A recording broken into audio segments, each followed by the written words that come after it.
오늘 로마서 8장은 육신대로 살면 반드시 죽을 것이다. 영으로 몸의 행실을 죽이라 말씀이죠. 이제 성화의 마지막 장인 이제 사망을 이제 살펴보는데요. 그 전쟁에서 남아있는 부패한 부분이 당분간 우세한다. 그러니까 우리의 내면에 거듭났을 때 전쟁이 일어난다는 이야기죠. 그래서 내면에 싸움이 있다. 근데 여러분 마음속에 이 불신자들도 이렇게 내면에 싸움이 있습니다. 내면에 뭐가 있냐면 양심이 있어서 그렇게 잘못된 것, 또 이렇게 잘한 것을 알아서 근데 우리의 싸움은 불신자의 싸움이 아니라 불신자는 양심의 싸움이라면 신자는 전인격의 싸움이라고 할 수 있어요. 신자는 우리의 생각과 마음과 감정과 모든 그 전인격으로 이 죄와 싸운다는 거죠. 그 죄와 싸우는 오늘 한 사람이 나오는데 바로 그것은 사도 바울이 죄와 싸웠다는 거예요. 로마서 7장 14절에 성화가 무엇인지를, 그러니까 예수님 닮아간다는 게 무엇인지를 실제로 보여주고 있는 이 바울의 이야기라고 할 수 있어요. 그래서 여러분 로마서 7장 14절을 우리가 읽어보면 어떤 학자는 이게 신자냐 불신자냐라고 말할 때 이 바울이 이 고백은 이제 바울 자신의 고백이기도 하고 살아있는 믿음을 가진 신자의 내면의 싸움이라는 사실을 먼저 이렇게 우리가 알 수 있다는 거예요. 그래서 24절 20절 보면 내 육신에 속하여 내가 행하는 것을 내가 이 사망의 몸에서 누가 나를 건져내냐라고 하면서 우리 주 예수 그리스도로 말미암아 감사한다라는 말을 하는 걸 볼 때 이게 신자들의 싸움이라는 거예요. 이게 내면의 죄와 거듭난 신자들이 철저하게 싸운다는 거죠. 자, 보겠습니다. 그러면 여러분 우리의 마음속에 거룩한 소원이 있고 오늘 주일날 말씀을 들어서 이렇게 목사님 이렇게 말씀하시니 이렇게 살아야겠다라고 말하는데 월요일이 되면 다시 흐지부지해지거나 또 갈등 속에 살아갈 때가 있어요. 그래서 여러분 이 죄를 어떻게 싸워가냐의 모습은 바울의 모습을 통해서도 알 수 있지만 이 1944년 6월 6일에 이제 2차 세계대전 때 이 독일과 프랑스의 노르망디에를 연합군이 이 전쟁하는 모습을 보면 알게 돼요. 독일이 상당히 우세를 하다가 이 연합군이 이제 1944년 6월 6일에 D-Day라 그래요. 이날 연합군이 이제 독일군은 연합군의 상륙을 막지 못했기 때문에 베를린을 향한 길을 그러니까 핵심 길이에요. 이 길을 내어주게 돼서 결국은 독일이 결정적인 패배를 당하는데 그 연합군에 의해서. 근데 완전히 패배를 당한 게 아니라 거의 그 중요한 고지를, 중요한 이 장소를, 중요한 이 위치를 내줬기 때문에 패배를 당하는데 연합군이 하나씩 이 상륙하면서 점령하기 시작해요. 그래서 독일을 완전히 점령하는데 처음에는 이 독일군이 계속 싸우려고 자기가 아직 진 게 아니니까 계속 총을 쏘고 이렇게 해서 싸움을 하지만 거기서 희생자가 독일군도 많이 나고 연합군도 나와요. 근데 결국 이 연합군이 독일 하나씩 고지들을 점령하면서 승리로 이끈, 그래서 그 날을 즉 V-Day라고 말해요. 이날 점령하는데 많은 시간이 걸렸어요. 이런 것처럼 우리의 죄가 점령당하고 내 감정이 점령당하고 내 이 모든 죄악들이 점령당하는 그 고지들은 시간이 필요하지만 움직여지고 죄가 우리 안에 죽여져 가는 모습이 나온다는 거예요. 근데 여러분 이 바울이 내 마음속에 선한 것을 원하지만 내 육신이 원하지 않아 라는 이 바울의 이 몸부림이 뭐냐면 뭘 말하냐면 하나님을 너무 사랑하는데 자기가 그게 안 되는 거야. 그래서 이렇게 너희들도 싸우라는 거예요. 이것은 몸부림의 최고의 극치라. 나는 하나님을 너무 사랑하는데 다시 죄로 돌아가. 내가 부모님을 사랑해서 부모님이 이것 하지 말라고 말했는데 다시 죄를 지었을 때 내가 다시는 부모님 생각해서 짓고 싶지 않은데 또 죄를 짓고 유혹하는 친구들이 있고 신발 신어라, 신발. 주의해, 딱. 하나님 앞에 드린다고 생각하고. 알았지? 자, 봐봐. 그래서 이 죄를 짓지 않으려고 노력을 해도 안 되는 내 모습들이 있음에도 불구하고 바울이 끝없이 죄 가운데 가는 거예요. 이건 뭐냐면 바울의 몸부림의 최고의 극치를 보여주는 거예요. 여러분, 이렇게 싸워야 된다는 거예요. 성화를 해나갈 때 정말 내 안에 정말 하나님의 사랑이 왜 가득하지 못할까? 왜 내 안에 예배의 내 삶이 왜 예배를 사랑하지 않을까? 이런 내 마음의 갈등이 최고치로 싸우게 된 거예요. 그래서 여러분, 그러면서 바울은 하나님께 감사하고 하나님의 사랑을 의지하죠. 근데 여러분, 우리가 제가 이제 아이들을 대할 때, 가온이를 초등학교 때는 많이 때렸어요. 많이 때리고, 지금은 이제 안 때리죠. 앞으로도 안 때릴 생각이지만. 근데 뭐냐면, 저 아이가, 우리 가인은 이제 그렇지만 저 아이가 엄청 두둑이 때린다고 고쳐지는 게 아니에요. 바울이 알았던 건 뭐냐면, 율법은 나를 억제이고, 나를 힘들게 하고, 나를 율법적으로 엄청나게 애를 때리고 막 회개하라, 막 정죄하고 막 이렇게 하면 그 순간에는 죄를 고백하죠. 그래서 맨날 반복적인, 내가 승민이 형제한테도 말씀을 나누는데 계속 반복적인 죄의 고백만 나열하지 마라. 계속 뭐 죄 졌어요. 또 하나에 안 돼요. 도파민만 찾아요. 이런 거 있잖아요. 근데 뭐냐면 계속 율법적으로 내 마음은 찔리는데 죄를 짓고 있는 그런 상태로 계속 율법은 우리를 정죄하기 때문에 그 고백이 나오거든요. 근데 율법은 정말 우리를 정말 율법 자체가 그 풍성한 생명까지 이끌지 못하기 때문에 연약하다고요. 그 우리를 풍성한 죄를 이길 수 있는 힘을 율법은 주지 않아요. 그렇다면 우리를 죄를 이길 수 있는 힘은 뭐냐면 하나님의 복음과 그리스도의 십자가의 사랑입니다. 이 사랑을 묵상하고 이 사랑을, 제가 그 실천적인 방식도 나오겠지만, 우리가 아이들이 부모의 말을 정말 순종할 때 자기의 이불을 개는 걸 예를 들었잖아요. 얘네들 이불을 언제 스스로 갤까 우리가 고민되잖아요. 그거는 언제냐면 부모가 늙어가고 있고 부모가 아주 약해져가고 있다는 것을 체감할 때, 부모의 엄마의 팔이 다 나가서 이제 너덜너덜해져서 물건도 둘 수 없는 상황까지를 볼 때 아이들이 그때 내가 내 걸 해야겠구나. 그냥 부모가 당연히 해주니까 이런 태도를 우리는 갖게 된다고. 그러니까 부모에 대한 사랑 때문에, 고마움 때문에 이제 순종으로 나가는 거지. 결국 우리를 바꾸는 건 정말 하나님의 사랑이요, 하나님의 은혜죠. 근데 여러분, 제일 중요한 것은 우리를 성화를 이렇게 우리가 거룩해져가고 정말 예수님을 닮아가고 일상에서 말씀을 묵상해내는 것을 방해하는 장애물들이 있어요. 그렇죠. 오늘 이 성화의 마지막 그 사망 중에 방해물이 뭐냐면, 첫 번째 그 방해물은 뭐냐면, 나를 엄마의 말과 아빠의 말을 순종하지 못하게 하는 방해물이 뭘까? 시온이 뭐 같아? 너 왜, 예를 들어서 이불 개라고 아빠가 그랬는데 이불 안 개는 이유가 뭐 같아? 우리 애들도 이불 안 개입니다, 실은.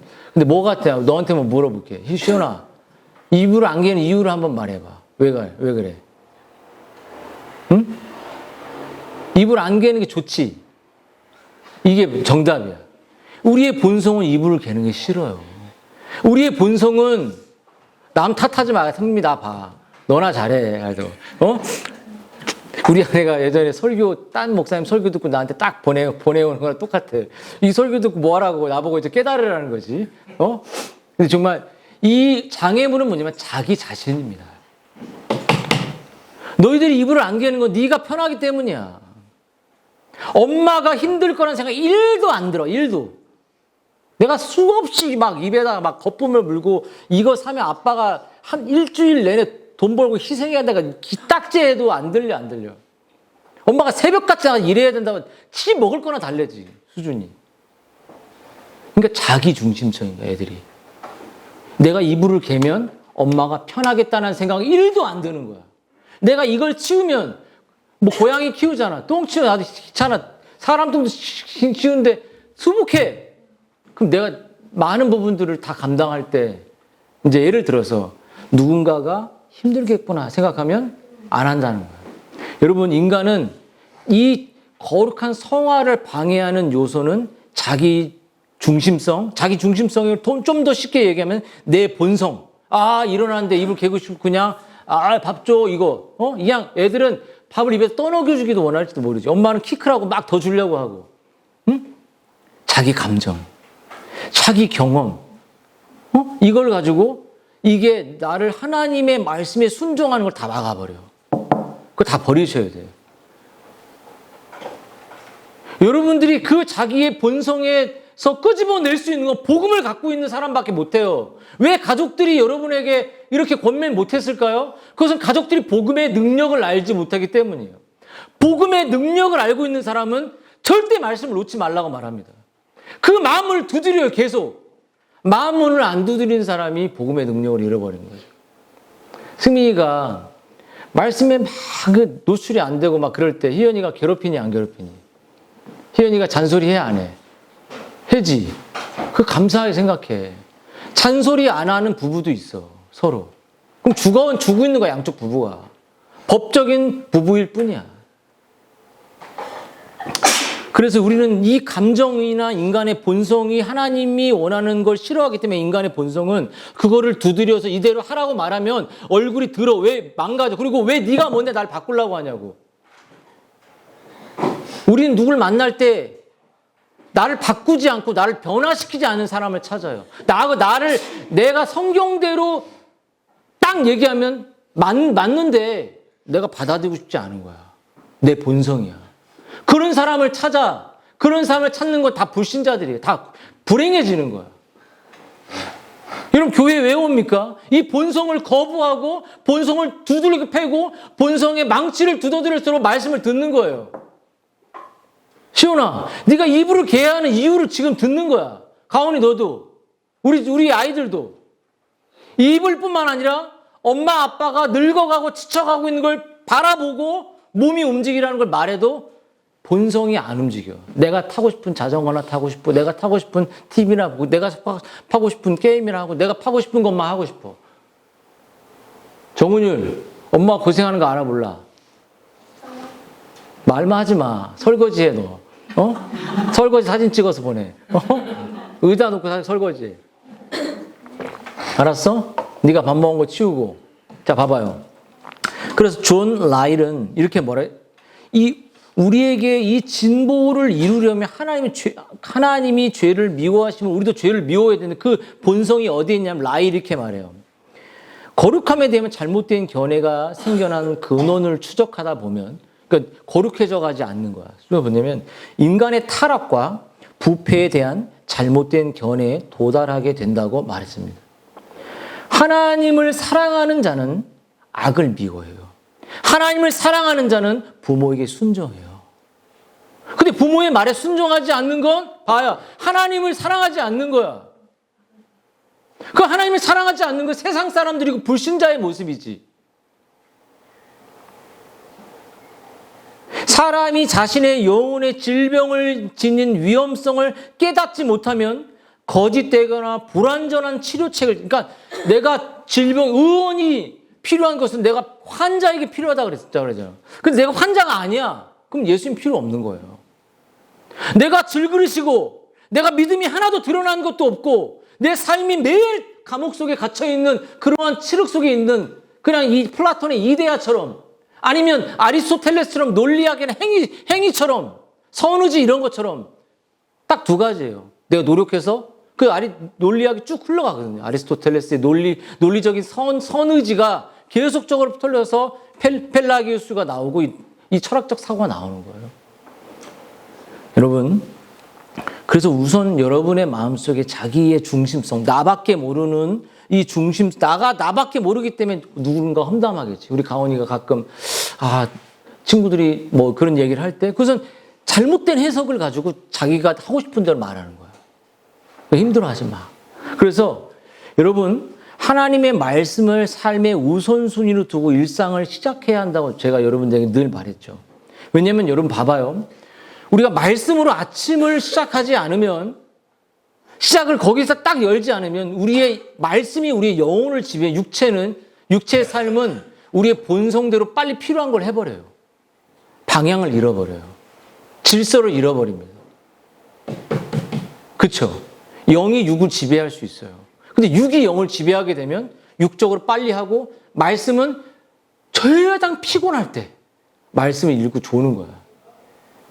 그러다 핸드폰 쫙 보다가 넷플릭스나 이런 거 들고 보다가 잠들어 버리지. 하지 마. 어?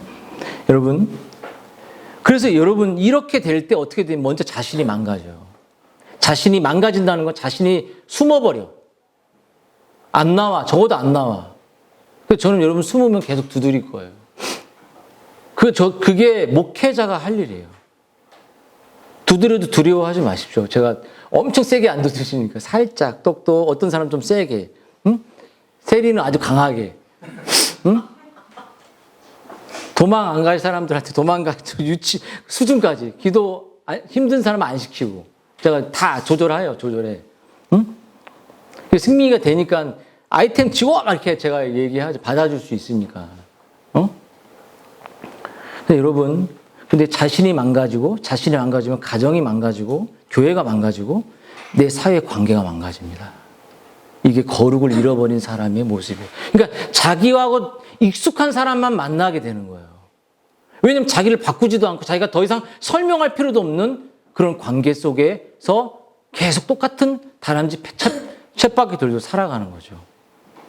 여러분, 근본의 능력은 여러분 이렇게 뭐라 했습니다. 스코틀랜드의 신학자 에딘버러의 존 브라운의 말을 빌리면 이렇게 말했어요. 거룩함은 신비주의적인 체험, 열광주의적인 열렬함, 하나님이 명령하지 않은 엄격한 고행. 그러니까 엄격한 고행은 로마 카톨릭에 있었어요. 그것은 선행이나 이런 고행을, 극도적인 염세적인 이런 고행을 통해서 구원의 성화가 유지된다고 생각했어요. 그래서 금욕으로 신부들이 결혼을 안 하는 이유가, 안에는 막 드글드글 성욕이나 부패와 돈에 대한 욕심으로 가득 찼으면서 결혼 안 하잖아. 담배하고 술 다 먹잖아요. 해소가 안 되니까. 여러분, 하나님이 기뻐하시는 성화는 하나님이 생각하시는 것처럼 생각하는 것입니다. 하나님이 원하시는 걸 나도 원하는 거예요. 자기를 자랑하는 자는 경건의 외적인, 그러니까 그 술객들이, 모세의 그 술객들이 그런 이렇게 잠깐 변하는 거는 만들 수 있어요. 근데 그 모세의 놀라운 기적들을 다 만들어내지 못하죠. 흉내는 낼 수 있습니다. 근데 경건의 외적 모양을 만들어낼 수 있어요. 경건의 전도에 참여하고 입 다물고 있고 동의한다고 말하고 이 정도 할 수, 하지만 그 사람을 볼 때 경건의 능력이 안 나타나. 그럼 그 경건의 능력을 부인하는 자라 그랬어요. 그리스도를 부인하는 거죠. 그럼 자기 안에 경건이 없는 것을 깨닫고 경건을 추구하지 않고 그냥 익숙한 환경으로 도망가는 거죠. 그래서 여러분, 우리의 그 영적인 거룩을 막는 첫 번째가 뭐라 그랬죠? 제가 뭐라 그랬어요? 적었어 안 적었어? 자기중심성, 자기 본성, 자기 감정, 그렇게 말했어요.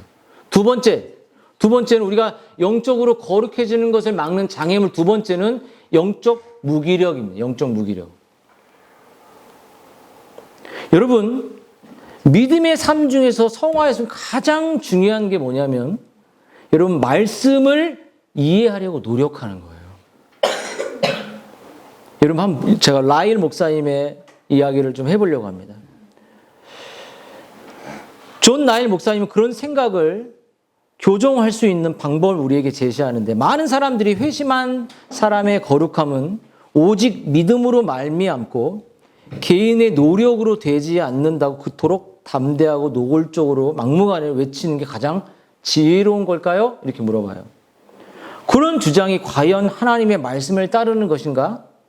그리스도를 믿는 저 믿음은 모든 거룩함의 뿌리다. 제대로 가르침을 받은 그리스도인이나 아무도 감히 그것을 부정할 생각을 하지 않는다.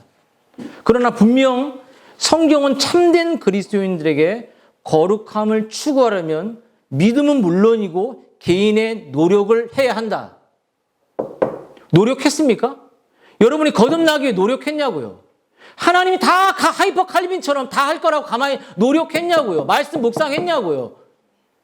거룩해지기 위해서 take time to be holy라고 해요. 거룩해지기 위해서 시간을 갖고 묵상하고 시간만 10년, 20년 가지면 거룩해지나요? 아니잖아요. 입을 안 개면 그냥 귀싸대기를 막 때려버리든지 막 이렇게 혼을 내고 니까지 엄마 팔이 아프는데 뭐 하라고 있어요. 막 저는 소리쳐요. 목이 막 아주 찢어지게 아파. 근데 또 안 해. 너무 힘들어 그럴 때. 한창 소리 질러도 나만 힘들어. 그래서 여러분 우리가 거룩하지 않는다면 그것은 누구의 책임이냐? 여러분 책임이에요. 기도 못 해줘? 아이들에게? 그러면 내가 기도의 은혜를 달라고 기도해 봤냐고요. 하지도 않잖아요. 그러면서 무슨 가만히 있으면서 감이 뚝 떨어지도록 거룩함을 추구하냐고. 노력하라고요, 노력. 어떤 노력을 했습니까, 여러분? 성경은 뭐라고 말하냐면 악행을 그치고 선행을 배우라. 이사야 1장 16절에 나와 있어요. 땅에 있는 지체를 죽이고 위에 것 찾으라. 골로새서 3장 1절 5절 나와 있습니다. 율법주의자처럼 조건적으로 하면 잘 보이는 이런 거 하지 말고 정말 예수님은 우리의 삶 속에 하여금 죄에 걸려 넘어지게 하는 그걸 걸림돌을 제거하라. 마태복음 5장에 나와 있죠. 여러분 창세기 3장 39절에는 필요하다면 죄에서 도망치라 이렇게 말했어요. 그럼 다 도망치라 뭐라 하면은 도망칠 수 있도록 막 길을 열어줘도 왜 자꾸 안 도망치냐고. 노력 안 하냐고요. 노력 안 했잖아요. 그래서 그렇게 많은 시간을 줬건만 너는 노력했니? 라고 하나님 물으시면 뭐라고 말할 겁니까? 여러분이 노력했다면 여기까지 왔겠어요? 노력했다면 자녀에게 기도 한 번 못 해주는 여러분이 노력했냐고요. 공부는 하라고만 했지 노력했냐고요. 그래서 이 영적인 이 무능력이 세 번째 몰려왔을 때 거룩을 막는 성화를 막는 또 한 가지는 영적인 교만함. 써. 왜 안 쓰니? 세 번째, 영적인 교만함입니다. 여러분, 하나님이 우리에게 원하는 것은 낮은 마음이죠. 낮은 마음. 가난한 마음. 하나님을 찾는 마음이죠. 리차드 씹스는 이렇게 말했어요. 우리에게는 선한 것을 생각하거나 좋아하는 것이 조금도 없고 그런 좋은 생각과 좋아하는 모든 것은 선한 것은 하나님께로만 나옵니다. 여러분 우리가 칭의와 성화를 둘 다 하나님의 은혜와 선물로 받는 거예요. 이 점에서 우리가 생각할 때 뭐냐면 나 같은 사람을 사랑해 주셨구나. 그때 낮아짐이 몰려요. 거기에 내가 우쭐대는 게 없죠. 내가 한 것이 아무것도 없으니까. 자랑치 못할 거잖아요. 그래서 영적 게으름을 막는 또 한 가지가 뭐냐면 네 번째, 죄와 피 흘리기까지 싸우지 않는다는 거죠. 여러분 성경엔 죄와 싸우되 피를 흘리라고 말했어요. 피 흘리는 게 뭐냐? 정말 치고받고 죄를 때리고 그래야지 얼굴에 멍들고 피가 나잖아요. 근데 싸우지 않아요. 사무엘 르더포드는 이렇게 얘기하죠. 만일 우리가 대적할 마귀를 선택할 수 있다면 조용히 잠자는 마귀보다는 광분하고 포효하는 마귀를 만나는 것이 낫다. 마귀와 평화롭게 지내는 것보다 마귀와 싸우는 것이 낫다. 설령 당신이 죽기까지 마귀를 대적한다 해도 그리스도를 믿는 자들을 믿음 때문에 화영장으로 가며 그러면서 이런 얘기를 했죠. 휴 레티머가 니콜라스 리틀리에게 1500년대 사람이죠. 이런 말을 했어요. 리틀리 선생. 레티머가 한 말이에요. 안심하고 담대하십시오. 화영장으로 가면서 그가 하는 말이에요. 리틀리 선생님, 안심하고 담대하세요. 오늘 우리는 결코 꺼지지 않는 그런 진리의 촛불을 하나님의 은혜로 영국을 켜게 될 겁니다. 이런 말을 했어요. 자기가 화영장으로 가면서 이 우리의 죽음과 우리의 헌신과 우리의 싸움이 그냥 끝나는 게 아니라 진리의 촛불이 되어 그 죽어가는 영국을 많은 영혼들에게 빛이 되고 소망이 될 거렇게 말했어요. 끝까지 싸운 거죠. 그럼 여러분 한번 묻겠습니다. 거룩을 실천할 마음이 있습니까? 있습니까? 없습니까? 있어요?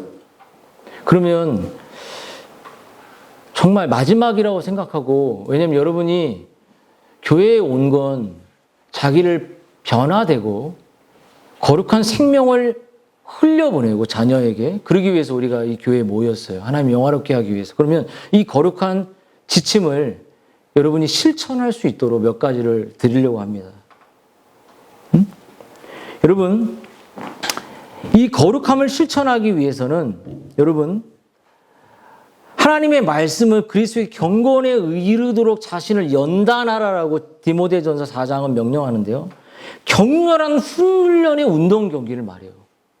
그럼 공부 안 하면 대학도 못 가고 어떤 결과물도 못 만들어내잖아요.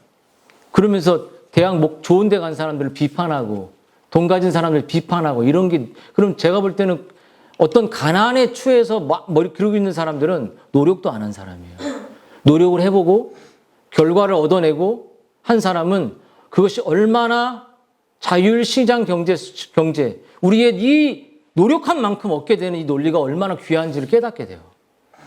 근데 없는 사람들은 잘한 사람들이 다 뺏어갔다고 생각하죠. 잘못된 거예요. 여러분, 여러분이 거룩을 추구하기 위해서 첫 번째 여러분이 제시할 수 있는 훈련의 게으름의 원리를 말했으면, 이 게으름을 뚫고 내가 바른 거룩을 가기 위해 첫 번째 하나님의 말씀을 매일 묵상하라는 거죠. 여러분, 최고의 선생님이신 성령 하나님은 여러분이 말씀을 묵상할 때 복을 주십니다. 요한복음에서 예수님이 대제사장적 기도에서 하나님, 저희를, 내가 사랑하는 사람들을 진리로 거룩하게 해달라고 그랬어요. 그러니까 말씀으로 우리를 거룩하게 되는 거죠. 그럼 여러분, 우리가 영적으로 무지하고 빈곤한 상태에 머물러 있지 않고 1년 365일 우리가 해야 될 건 성경을 우리가 암송하고 성경을 읽죠. 또 성경을 연구해야 되죠. 성경을 묵상해야 됩니다. 성경을 살펴봐야 돼요.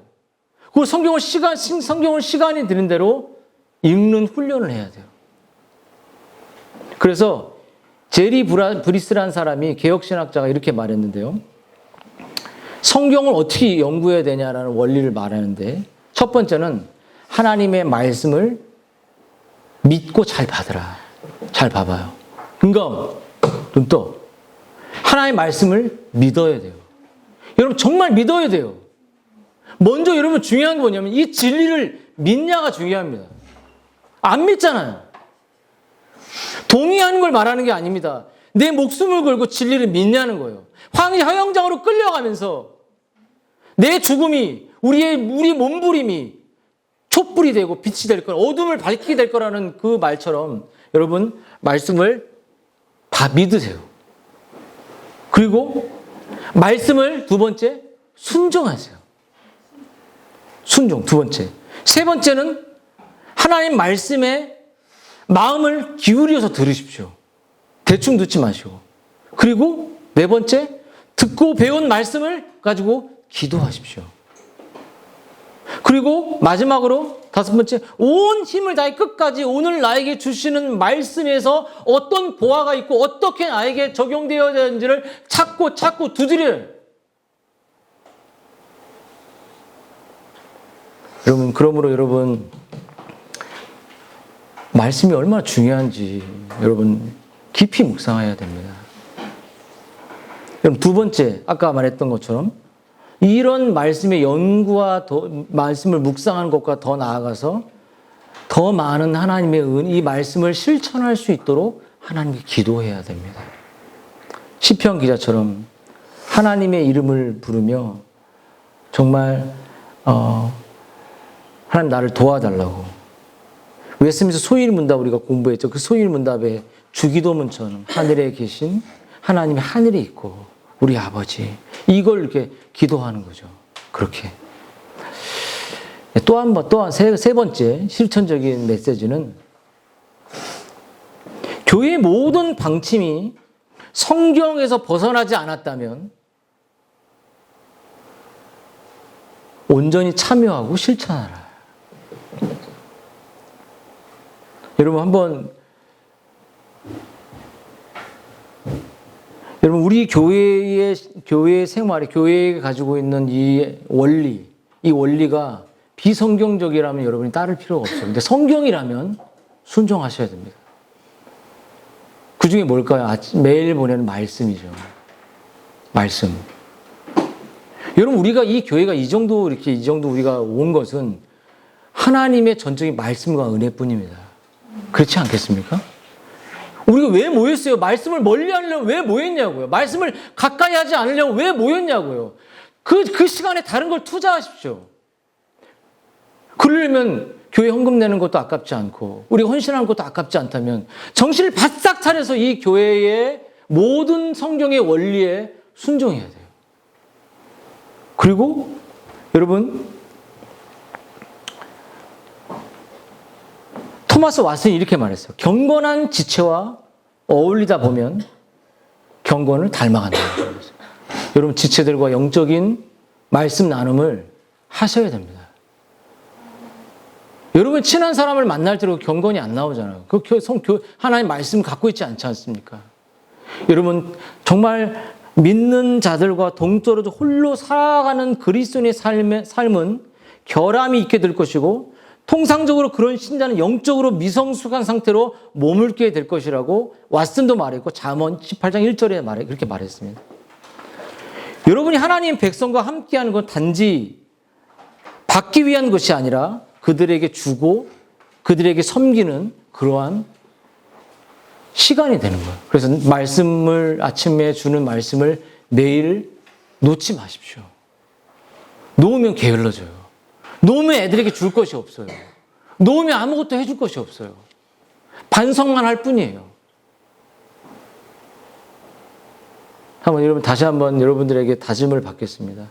주일 오전에 매일 월요일 날부터 시작되는 말씀에 여러분이 아멘으로 화답하고 지체들의 말씀에 반응해주는 영적 교제에, 교회가 가지고 있는 영적 원리에 기쁨으로 또 노력으로 동참할 것을 약속하십니까?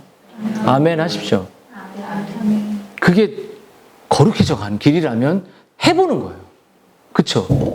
그리고 마지막 또 한 가지, 네 번째, 땅의 것에 집착을 버리십시오. 세상 것을 피하라는 말이죠. 여러분, 로마서는 너희 이 세상을 본받지 말라 그랬어요. 여러분, 세상 사람들이 입는 말이나 옷이나 어떤 걸 소유하는지 그들은 그것을 통해서 자신을 표현하라고 합니다. 내가 포르쉐를 타고 있거나 내가 좋은 루이비통을 갖고 있거나 이런 것을, 불가리 어떤 보석들을 갖고 있는 것으로 나의 가치를 설명하지만, 여러분, 핵심은 무엇을 사랑하느냐에 있는 거예요. 무엇을. 주님은 말했어요. 가온이 잘 들어봐. 자전거를 너무 사랑하지 마. 하나님보다. 알았니? 응? 네가 온통 사이트를 보거나 뭔가를 보는 거 다 자전거잖아. 거기에 성경을 보고 있는 모습을 보여야 돼. 응? 내가 무엇을, 세상이나 세상에 있는 것들을 사랑하지 말라. 누구든지 세상을 사랑하면 아버지 사랑이 그 안에 있지 않다. 요한일서 2장에 말했습니다. 여러분, 성경이 그대로 나와 있어요. 우리의 본성을. 우리가 너무 세상을 사랑하니까, 우리의 마음이 거기에 있으니까 하나님의 사랑이 뒤집고 갈 구멍이 없어요. 다 그냥 버리세요. 배설물을 좀 여기시도록 하나님께 도움을 구하십시오. 아내에게, 남편에게 내 마음에 이걸로 가득 차 있으니까 버릴 수 있도록 도와달라고 구하세요. 아이들에게도 정직히 엄마는 이런 걸 너무 사랑해서 하나님이 없는 거야. 너는 그러지 말라고 인정하십시오. 애들도 다 알아요. 언제까지 애들에게 기도도 못 해주고 살아가실래고요? 그건 애들한테 정말 하나님 앞에 범죄입니다, 범죄. 그래, 육신의 정욕, 안목의 정욕, 이생의 장, 이런 것이 다 아버지께 온 게 아니에요. 그래서 어거스틴이 이렇게 말했습니다. 하나님의 도성의 시민은 자신의 본향인 천국의 평안이 그리워 탄식한다. 여러분 진짜 이건 뭐 정말 탄식합니까? 하늘나라 성유집사님 빨리 가고 싶어요? 응? 아직 이 세상에 할 거 많아? 은유씨는 하나님 돌볼 걱정하지 마. 본인이 키운다고 생각하면 안 돼. 여러분, 칼빈도 이렇게 말했습니다. 천국이 우리의 본향이라면 이 땅은 우리에게 타향이 아니면 무엇이겠는가? 정말 너무 정확한 말이잖아요. 이 땅은 하나님 우리를 보초로 세우신 전초 기지여서 우리는 하나님이 우리를 달에 부르실 때까지 이 땅에 머무르면서 복음을 증거하고 복음의 증인이 되기 위해서 우리를 부르신 거지, 여기서 머물러서 소돔과처럼 막 이렇게 뒤도 쳐다보고 여기서 누리고 살라고 우리를 여기에서 택하신 게 아니라는 것이죠. 칼빈이 이렇게 말했습니다. 하나님의 백성의 현세의 삶은 천국으로 가는 도중에 지나가는 순례길이다. 이게 무슨 말이에요? 우리가 의에 거한 새하늘과 새 땅을 바라본다고 베드로후서에 나오잖아요. 그러니까는 우리가 이 세상 속에서 하나님의 천국에 대한 매력을 갖고 있지 못하면 여러분 낙원에 뭐 갈 수가 없어요. 못 갑니다. 점점 본향에 가고 싶은 욕구가 커져야 돼. 커져야 돼. 저도 커지고 여러분도 커지고. 여러분 또 한 가지. 5번째. 우리의 마음을 말씀을 통해 하나님을 향한 사랑으로 충만하게 해야 됩니다. 여러분, 칼빈이 이렇게 말했죠. 하나님에 대해 많이 생각하는 것을 피하면, 하나님을 생각하는 것을, 말씀을 묵상하는 것을 피하면 우리 자신에게 아주 달콤한 말로 아부하게 되고 우리 자신이 거의 신이 된다. 내가 신이 돼요. 여러분, 그 아내가 해야 될 일이 뭘까요? 아이들과 남편에게 하나님의 지식을, 하나님을 심어주는 거 계속. 안 그러면 남편이 신이 돼버려, 자기가. 또 아내에게 남편이 하나님에 대해서 지식과 은혜를 심어주고 애쓰지 않으면 아내가 자기 본성이 신이 돼버려. 아무도 못 걷는 철옹석이 돼버려요. 존 오웬이 그래서 말했습니다. 하나님의 위험하심을 알게 되면 내주하는 죄의 뿌리에 깊이 닿아 있는 우리가 얼마나 초라하고 부패한 자인지를 드러나게 됩니다. 우리의 마음을 하나님의 사랑으로 가득 채우는 데 도움이 되는 것은 시편을 묵상하는 거라고 모인이 그랬어요.